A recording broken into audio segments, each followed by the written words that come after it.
Hello everyone, দেখো good morning সবাইকে। কেমন আছো তোমরা সবাই? আশা করি সবাই খুব ভালো আছো, আর আমিও খুব ভালো আছি। আজ হচ্ছে বুধবার। তো দেখো আমি এখন রান্নাঘরে আছি, চা বসিয়েছি আর চেঞ্জ করে নিলাম, কারণ যাবো হচ্ছে একটু পরে ও বাড়িতে। আজকে একটা ঘাট কাজ আছে, 3 দিনে আমার একটা ঘাট কাজ করা হয়, প্রথম কাজ। তো তার জন্য একটু ও বাড়িতে যেতে হবে, তাই রেডি হয়ে নিলাম। আর এখনও মাহি তো ওঠেনি, মামলাম তো স্কুল গেছে, তোমাদের দাদাভাই হেঁটে চলে এসছে। ওকে দুধটা গরম করে দেবো, আর আমি আর মা মিলে চাটা খাবো। তো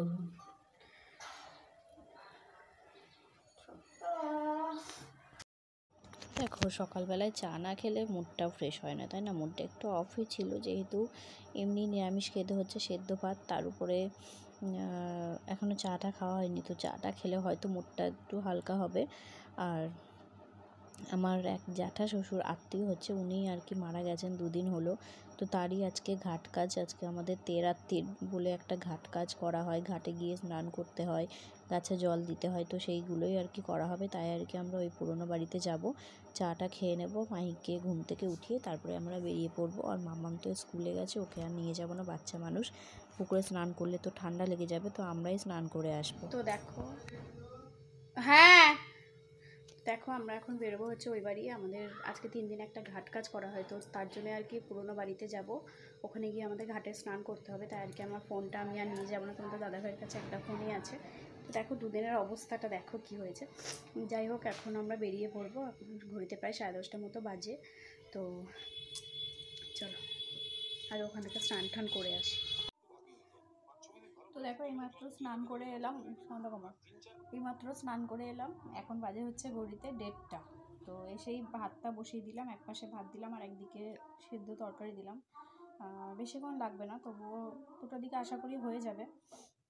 আর মাহি আর মামাম তো বাড়িতে আছে, আর নিয়ে আসবো। মাকে ফোন করেছিলাম, মা বললো দিয়ে যাবে, তারপরে আমরা খাওয়া দাওয়া করে নেব। আজকে এখন টানা 12 দিন ধরে তো সেদ্ধ ভাত চলছে।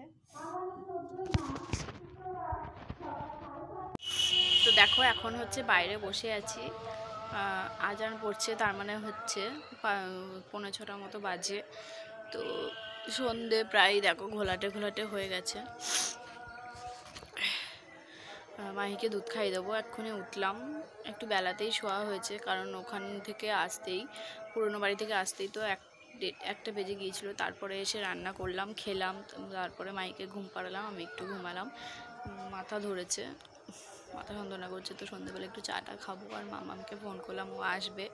আর আমি এখন ঘুম থেকে উঠলাম, উঠে একটু বাইরে বসে আছি, এবার মাহিকে দুধ খাওয়াতে যাব। দেখো মেয়েকে এখন দুধ খাওয়াবো, তাই আর কি দুধটা গরম করতে বসিয়ে দিলাম। ও বাইরে খেলা করছে, আর বাইরে প্রায় সন্ধে হয়েই এসছে। তো ওকে এখন দুধ খাইয়ে দেবো, তারপরে আমরা চাটা খাবো। কিছু জামা কাপড় আছে এখনও গোছাবো। তো এটাকে একটা জামা পরিয়ে দিই।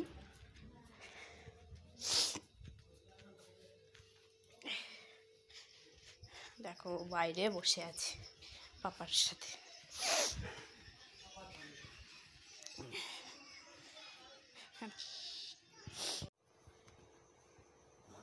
এখন মাম্মামকে নিয়ে একটু পড়াতে বসেছি, অনেক দিন ধরেই ওকে পড়ানো হয় না মাহির জন্য। মাহি যেহেতু খুবই বিরক্ত করে, তার জন্য আর কি ওকে আমাকে নিয়ে থাকতে হয়, আর মাম্মাম একাই পড়াশোনা করে। তো এখন সামনে যেহেতু পরীক্ষা চলে এসছে, তো আর একা ছাড়াটা ঠিক না, তাই আর কি আমি বললাম যে আয় আমি একটু পড়াই। মাহি একটু বাইরে তো তার জন্য। তো এখন বাজে ঘড়িতে প্রায় 10:30টার মতো, আর আমরা এখন শুয়ে পড়বো, তাই ভাবলাম ভিডিওটা শেষ করে যাই। শরীরটা তো 2 দিন ধরে খুবই টায়ার্ড লাগছে, একটু টায়ার্ড ফিলই করছি, তাই আর কি ঘুমিয়েও মানে ঘুমটা যাচ্ছে না চোখ থেকে, চোখ মুখ দেখলেই বুঝতে পারছো শরীরটা একটু খারাপ। আর কালকে একটা মামের নাচের প্রোগ্রাম আছে, তো সেখানে দুপুর থেকে প্রোগ্রামটা হবে আর কি, হোলি উৎসবের জন্য প্রোগ্রাম হবে। তো কালকে একটা দারুণ ব্লগ আসবে, আশা করি তোমাদের খুব ভালো লাগবে দেখতে। তো আমাদের খাওয়া দাওয়া হয়ে গেছে, তোমাদের দাদাভাই এসে মুড়ি খেলো তরকারি দিয়ে, যেহেতু সেদ্ধ আর কী বা করবো বলো। আর আমি ভাত ছিল খেলাম। মাম্মাম তো বাড়িতে খাবে ও ভাত, আর মাই তো মায়ের খাবার খায়, মাও মুড়ি খেয়েছে। তো এই হচ্ছে আমাদের রাতের ডিনার ছিল। তো এখন আমরা শুয়ে পড়বো, মাই ঘুমিয়ে গেছে, তোমাদের দাদাভাইও ঘুমিয়ে গেছে, আমি একটু জেগেছিলাম। তো চলো, এখানে আমি আমার ভিডিওটা করছি এন্ড। সবাই ভালো থেকো, সুস্থ থেকো, দেখা হচ্ছে নতুন একটা ভিডিওতে।